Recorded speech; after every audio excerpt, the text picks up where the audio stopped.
kuamini wanaamini Yesu kaekwa msalabani. Sasa je, maandiko yanasemaje? Kweli Yesu kaekwa msalabani?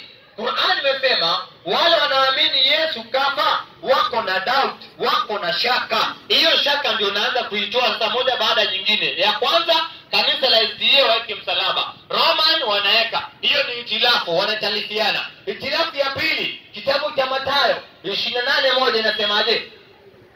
Ende haraka. 28:1 inasema, Naam, hata Sabato. tuko ndani ya kifo cha Bwana Yesu.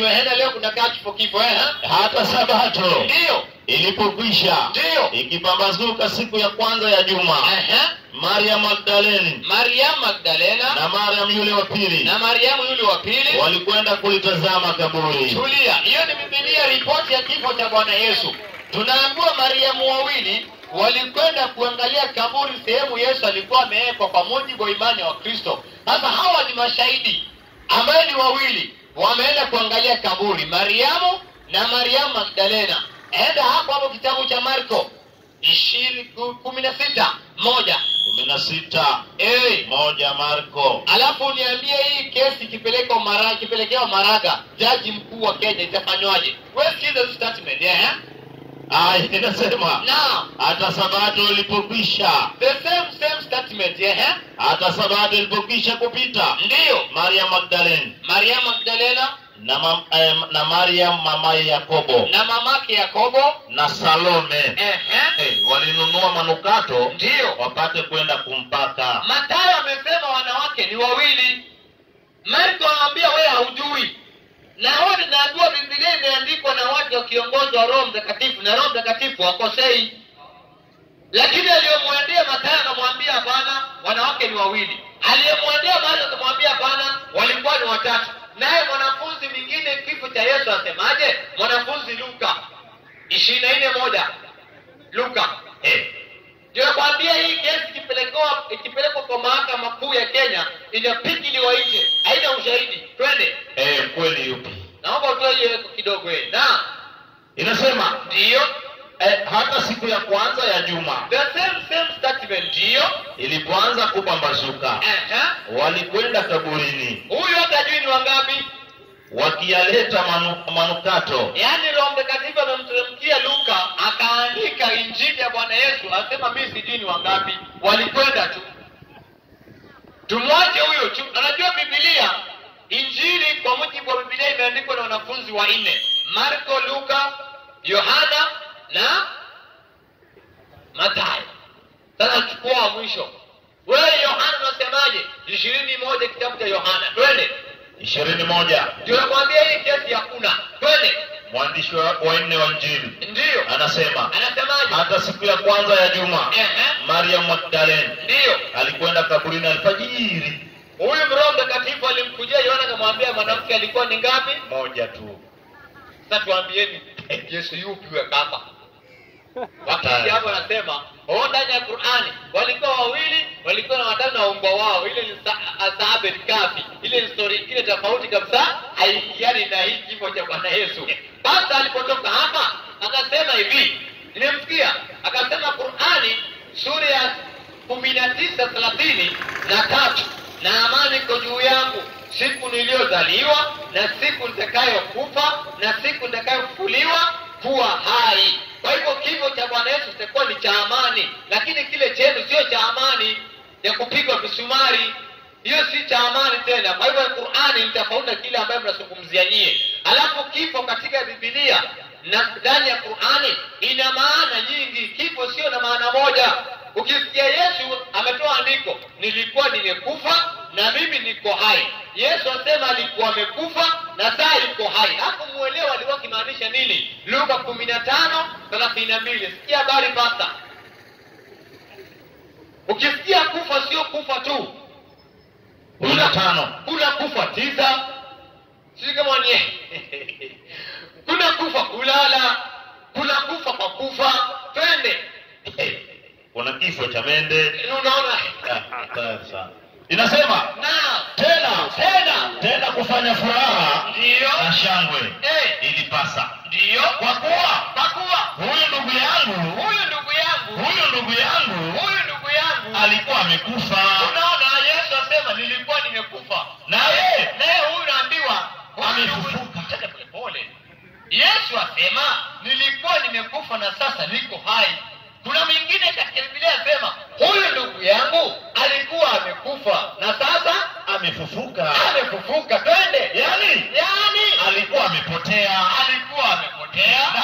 Naye ameonekana. Kumbe ukipotea na ukionekana maana yake ulikuwa umekufa, kisha ulipoonekana unakuwa uko hai. Sio hiyo tu. Sikiza ingine.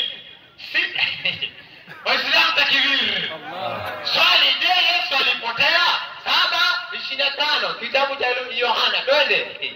Yohana 7. Yaani Yesu alipiga raundi 2-3 hivi kama kutoka hapa Majaoni kuelekea Mombasa, kirudi hivi wasema ndio huyu amefufuka. Si kimo cha msalaba, basta ushindwe katika jina langu. Twende.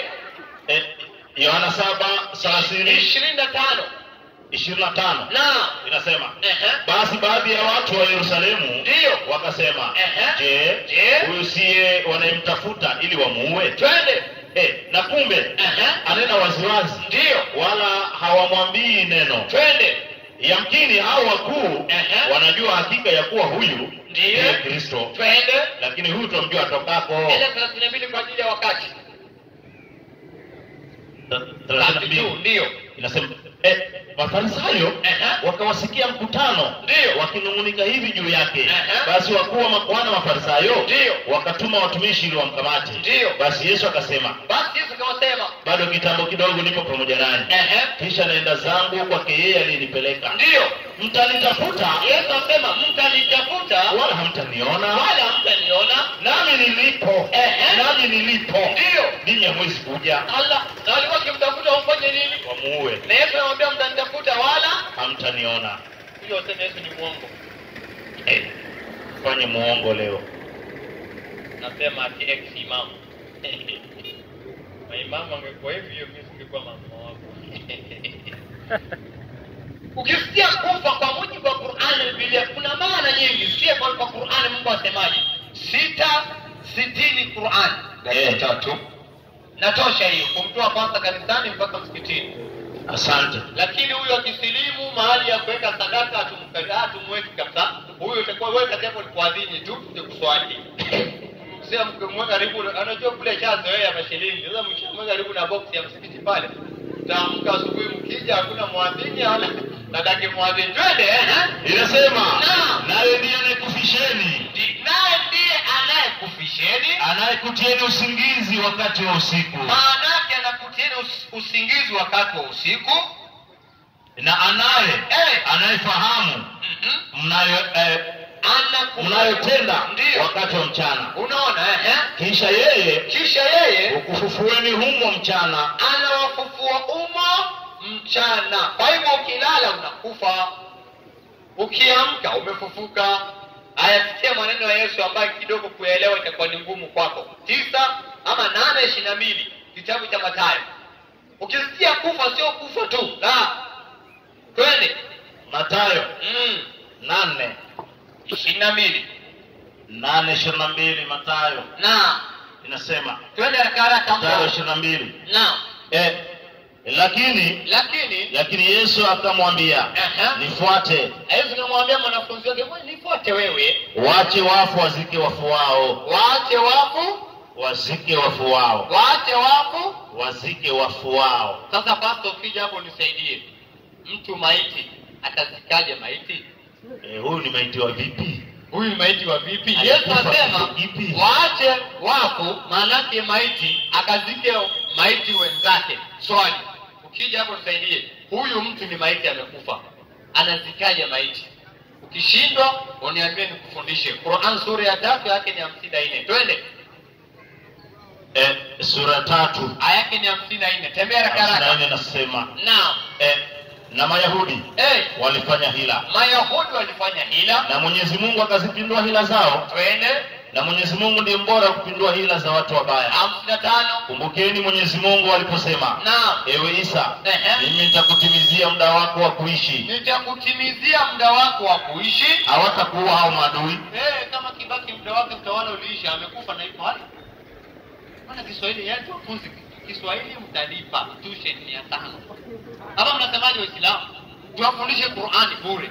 Biblia tufundishe bure mpaka Kiswahili. Kiswahili mtalipa. Kuingia klasi saa 10,500 mpaka saa 12 unalipa 500. Lakini Qur'an Biblia inafunza bure. Anasema hakuna andiko Biblia Yesu alikufa. Alikufa, wewe ndio ukusoma. Timotheo wa kwanza 6:15. Teo. Na kusaidia. Sikia lugha hapo, twende. Yesu kufa hakufa. Muda wangu huo. Timotheo wa kwanza 6:15 anasema na ambako yeye kwa majira yake ndiyo atakudhihirisha. Asante. Yeye aliyehimidiwa, ndiyo mwenye uweza peke yake. Asante. Mfalme wa falme, Bwana wa mabwana. Bwana anasema mfalme wa falme Bwana Yesu, ambaye yeye peke yake wa mabwana ni Bwana Yesu. Twende. Ambaye yeye peke yake, huyo Bwana wa bwana ambaye ni Bwana Yesu, hapatikani na mauti. Kwa hivyo Yesu akufanyaje? Muda. Hapatikani na mauti. Kwa hivyo Yesu akufanyaje? Hakufa. Sawa, shukrani sana. Assalamu alaikum wa rahmatullahi wa barakatuh. Nafikiri mada iko wazi kabisa. Watu wanatafuta mauti ya Yesu kwa manufaa yao wenyewe.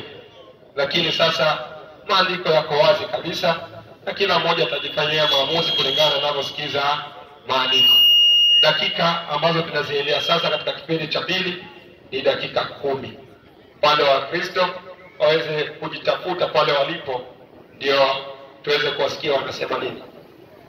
Mchungaji, muda ni wapi? Iya. Ukienda huko sauti itakufa ni moja tu hiyo. Ila itakufa. Sisi hatuna corona. Kiambukiza atakuwa ni wewe mwenzako. Wakristo, Bwana Yesu asifiwe. Naomba kidogo shekhe, waitoe kidogo hivi. Tuonane vizuri. Iko sawa. Bwana iko sawa shekhe wangu. Asante. Kwanza kabisa na dakika 10 mwalimu, si ni kweli? Naam. Na dakika 10 ni chache sana. Waislamu mimi nakulaumuni sana. Maana mmemfanya Sasaka mpaka hana hoja kwa sababu hana pesa. Mngemchangia akawa na hoja. Hizi hoja ni ndogo. Number 1, alikuja hapa akasema uongo. Akasema uongo kabisa. Akasema makanisa yote yanaweka msalaba.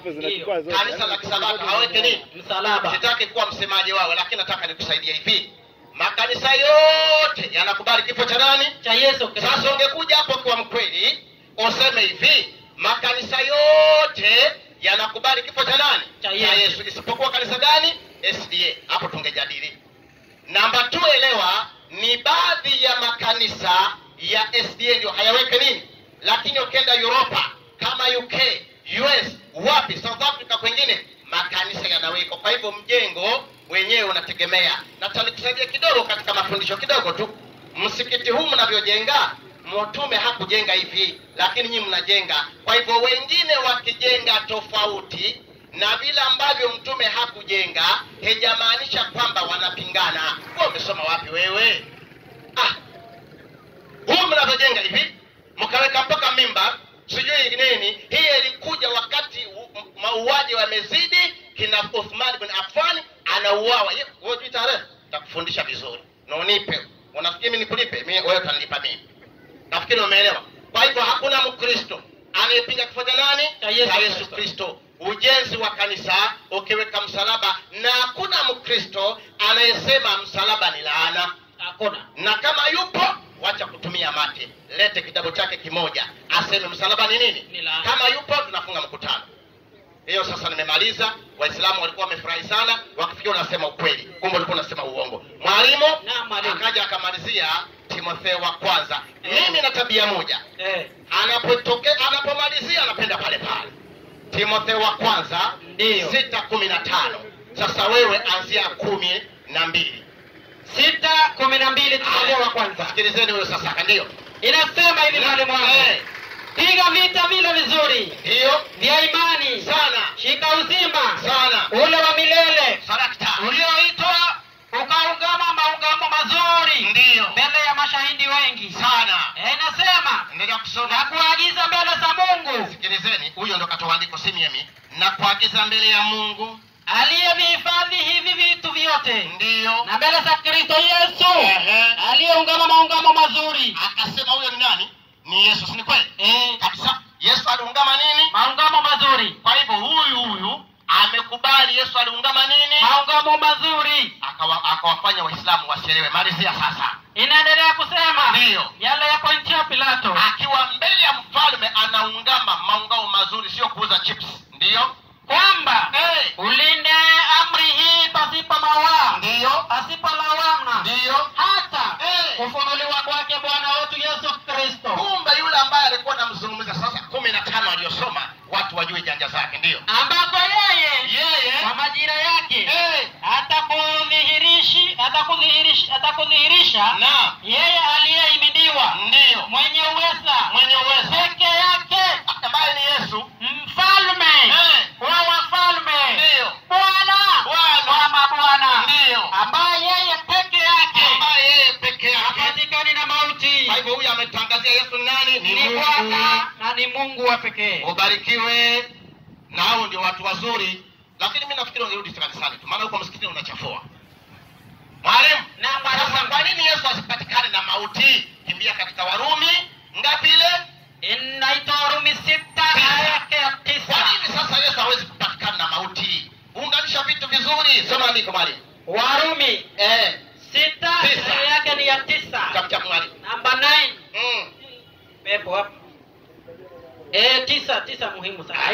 Inasemaje mwalimu? Tukijua ya kuwa Kristo akisha kufufuliwa katika wafu, Ndiyo. hafi Tena. Hebu rudia, hafi tena. Kwa hivyo Timotheo akinukuu yuko sahihi kwamba hata kufa tena. Sasa alikuwa anasema nini huyu? Kwa sababu kisha fufuka. Akaja akasema unajua nashindwa kuelewa. Hivi walimu wa Kiislamu, hakuna siku mtaka kwenye mada watu wafahamu. Hakuna siku. Nafikiri sasa alikuja hapa akasahau mada, maana kila akisema kulalamika. Yaani tunazungumzia msalaba, yeye anaingia katika uungu wa nani? Wa Yesu. Hapana, simama kwenye mada. Mwalimu aliyetangulia ametoa maandiko ya kuthibitisha Yesu alikufa. Ungekuja hapo toe aya moja, Yesu akufanya nini? Hakufa. Alichokifanya kwenda kunukuu Qur'ani sura ya 3 aya yake ya 45. Ni kutengeneza kidogo kwa jina la Yesu. Ndio sasa niwe katika Mathayo. Yohana alikwenda fulani, sijui wanakuwa kwenda fulani. Soma andiko mwalimu. 3:40 ngapi? Na 5. 45 inasema 55. Na Aya, inasema kumbukeni Mwenyezi Mungu aliposema ewe Isa, Naam. mimi nitakutimizia muda wako wa kuishi. Katika tafsiri zote za Kiswahili huyo Farisa akasema kutimiliza. Na kuna mwalimu mmoja jana akasema kwamba Biblia ndio tafsiri. Jamani, kama Biblia hivi, wewe unajua Kiswahili kuna tofauti ya tarajum na tafsiri. Tafsiri hajamaanisha kwamba ni kitu kimetafsiriwa katika lugha fulani. Mathalan, nampa mfano, kuna Qur'ani ya Ibn Kathir inaitwa Al-Musamma Tafsir Ibn Kathir, nimebaki katika lugha ya Kiarabu. Maana ya tafsiri ni yale maneno yanayotafsiri ile aya.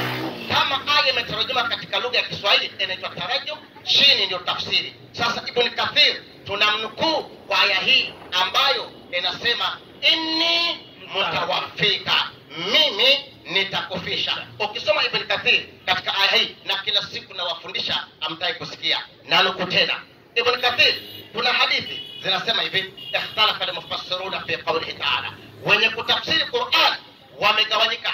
Hao si Wakristo, ni Waislamu. Miongoni mwao wanaosema, kuna hadithi moja imetoka kwa Idris, anasema tawaffahu Allahu thalathat ayyam, Allah alimufisha Yesu siku 3. Katika Ibn Kathir, kama anasema uongo, imamu kaileta hapa msikitini tusome hayo maneno. Kama hayapo, mimi chini kidogo 100.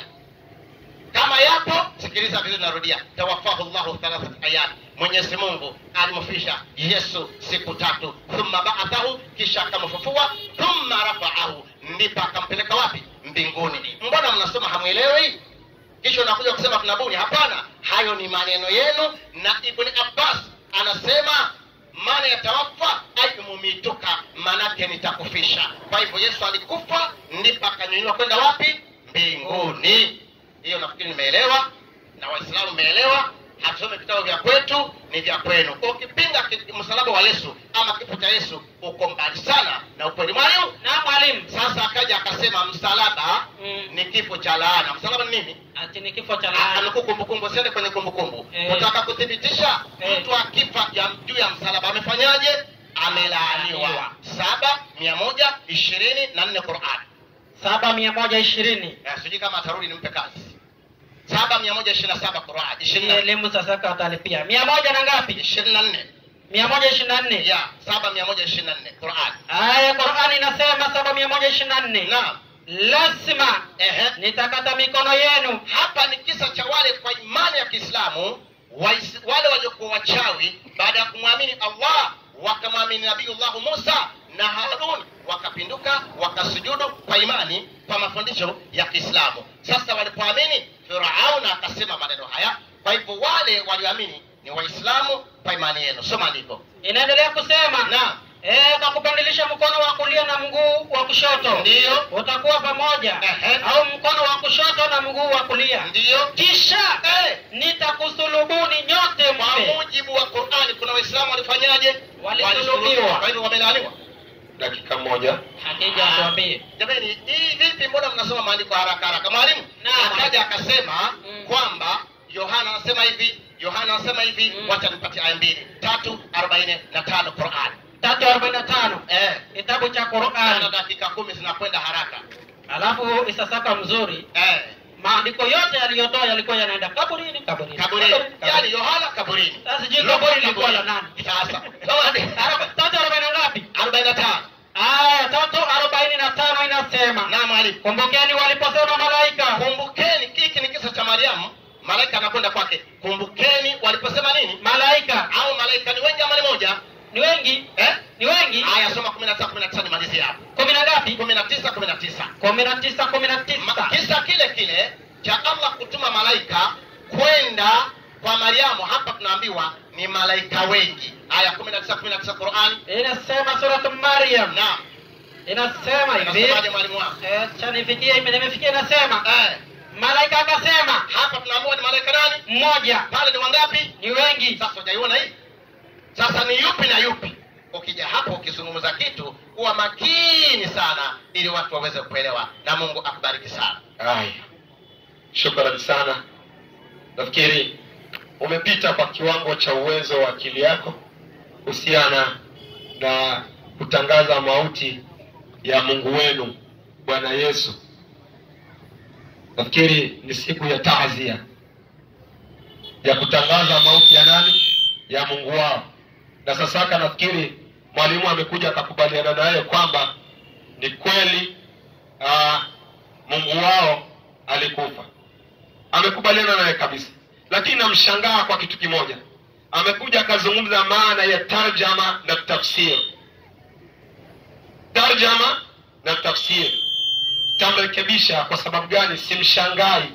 Madhali aliacha dini ya haki akaenda kwa sio kwa ya haki, nitamshangaa kwa hilo. Mwenyezi Mungu anasemaje ndani ya Qur'an? Wa man yarghabu an millata Ibrahima illa man safiha nafsa. Hakuna ambaye ataiacha mila ya baba yetu Ibrahimu ambao ni Uislamu isipokuwa ameifanya pumbavu nini? Nafsi yake. Kwa hivyo kuelewa tarjama na tafsir akaitofautisha ni kwa sababu hajui lugha, na wenye lugha tupo tutamfundisha. Hilo lazima lieleweke. Mtume sallallahu alaihi wasallam anatuambia katika hadithi sahihi kwamba siku ya kiyama wanadamu watazungumza na Mola wao ambao hakuna kati yao tarjumani.